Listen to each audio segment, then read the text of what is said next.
Assalamualaikum warahmatullahi wabarakatuh. Waalaikumsalam warahmatullahi wabarakatuh. Kawan-kawan, kita hari ini ketemu dengan Bung Rocky. Kita ingin minta pandangannya Bung Rocky. Saya kira penting. Ini kan persoalan urusan elektoral kan sudah selesai. Yes. Dan Prabowo sudah dinyatakan dan sudah ditandatangan oleh KPU dinyatakan pemenang. Oke. Dan insya Allah nanti akan dilantik pada tanggal 20 Oktober bulan ini. Kira-kira dengan pokok persoalan yang banyak sebagaimana kita diskusikan tadi, apa yang harus dilakukan oleh Pak Prabowo ini? Yang pertama yang mesti kita uji kimia psikologi antara Prabowo dan Gibran. Karena ini soal kepemimpinan. Mereka berdua akan ketemu tiap hari dan dengan segala macam perbedaan kultur, cara berpikir itu, etik segala macam itu, kemampuan retorik. Jadi kita bayangkan misalnya bahwa konflik itu pertama-tama akan terjadi di dalam koalisi, lalu melebar menjadi konflik diam-diam soal leadership di antara presiden dan wakil presiden. Nah, pada saat yang sama ketika konflik itu mulai muncul, yaitu terutama ketegangan di antara presiden dan wakil presiden, ekonomi kita pasti memburuk.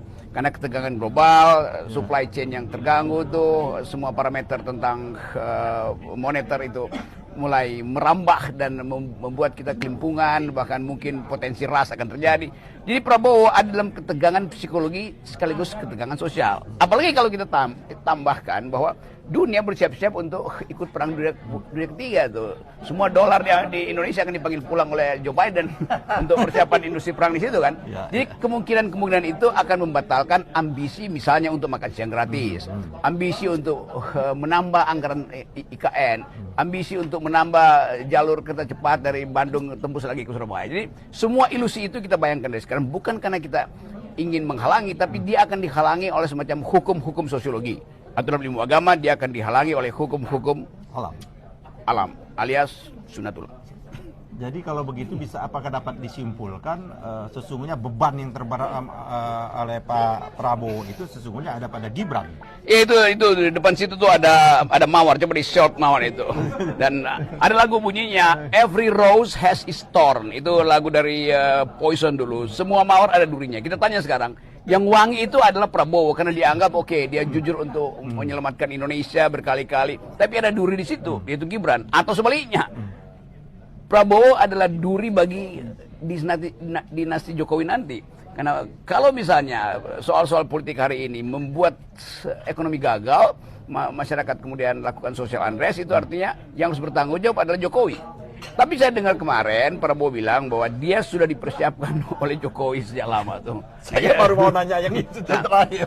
Ini semacam pengakuan yang menunjukkan bahwa sebetulnya ada deal antara Jokowi dan Prabowo. Jadi kalau kita tanya siapa yang pilih Jokowi, rakyat bukan. Yang pilih Prabowo adalah Jokowi melalui pembagian bansos, kira-kira begitu jalan pikirannya kan, atau dengan dibujuk makan siang gratis. Itu ide yang betul-betul menghina akal sehat kita tuh, karena tidak mungkin orang itu diluk-lukkan hanya dengan memberi dia makan siang kan. Kita mesti beri dia pikiran, bukan sekedar karbohidrat, tapi juga protein dan kemampuan-kemampuan konseptual. Nah, itu yang saya kira akan kelabakan nanti. Karena masyarakat sipil, buruh terutama akan tetap menuntut keadilan dan kemerdekaan berpikir.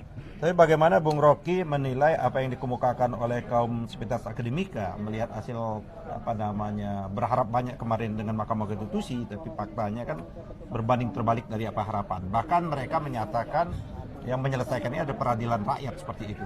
Iya, memang sebetulnya itu akhirnya kan. Jadi kalau lembaga-lembaga formal mengalami yang disebut oleh Huntington political decaying, pembusukan politik, kan yang membusuk terakhir adalah akar konstitusi kita di Mahkamah Konstitusi itu. Sebelumnya daunnya membusuk, itu Paman Usman, dia sebagai daun, tapi sekarang akarnya membusuk. Maka saya gembira sebetulnya pembusukan itu total, supaya bisa ditumbuhkan bibit-bibit baru.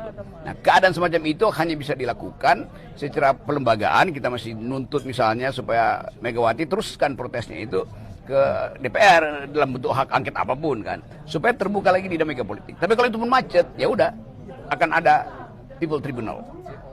Entah di dalam negeri atau dibuat di luar negeri. Artinya rakyat mencari jalannya sendiri. Rakyat mencari jalan sendiri dan arus rakyat itu selalu tidak bisa ditahan oleh kekuasaan.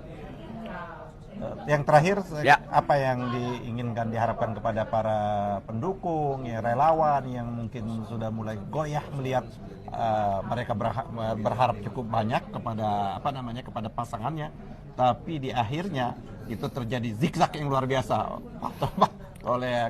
elit-elit partai. Iya, Ya. terlihat bahwa Yang kata Bung Rocky itu munafik besar. iya, konkurensi atau koherensi berpikir ideologi politik dari elit itu ternyata berbanding terbalik dengan apa yang Diharapkan dikehendaki rakyat. Kan rakyat menghendaki 01, 03 itu tetap dalam posisi oposisi. Ya. Rakyat berapa persen? 48 juta rakyat. Kan Prabowo dapat 58 juta tuh. 58%. Jadi Itu angka konservatif itu ya? Yes. Berarti ada 48% rakyat Indonesia menghendaki partai Nasdem, partai PKB, partai PKS, partai PDIP untuk membackup suara rakyat. Sekarang 3-4 orang elit mengatakan kami mau bergabung. Bagaimana logikanya tuh? Seluruh rakyat menghendaki tapi elit mau bergabung. Jadi memang kelihatan bahwa kita masih dangkal dan berpikir. Untung sekali Pengadilan Jakarta Selatan kemarin untuk memutuskan bahwa kepentingan publik itu bisa diucapkan dengan cara yang bahkan menghina presiden. Dan itu kesempatan kita untuk meneruskan. Dan saya berterima kasih pada lawyer-lawyer yang membela saya, termasuk Egy Sujana yang secara vokal mengatakan bahwa tidak ada di dunia ini pikiran itu dikendalikan oleh kekuasaan tuh. Dan dalil Egy Sujana memperkuat putusan hakim yang membebaskan saya dari tuntutan orang gila yang namanya David Tobing. Artinya kawan-kawan kata-kata bajingan tolol yang diadreskan Sah untuk diucapkan. sah dan legal. Dan tidak jadi masalah Jadi hukum. masalah hukum. Terima kasih. Ya. Sampai jumpa lagi. Oke. Selamat sore. Assalamualaikum warahmatullahi wabarakatuh. Mantap dah.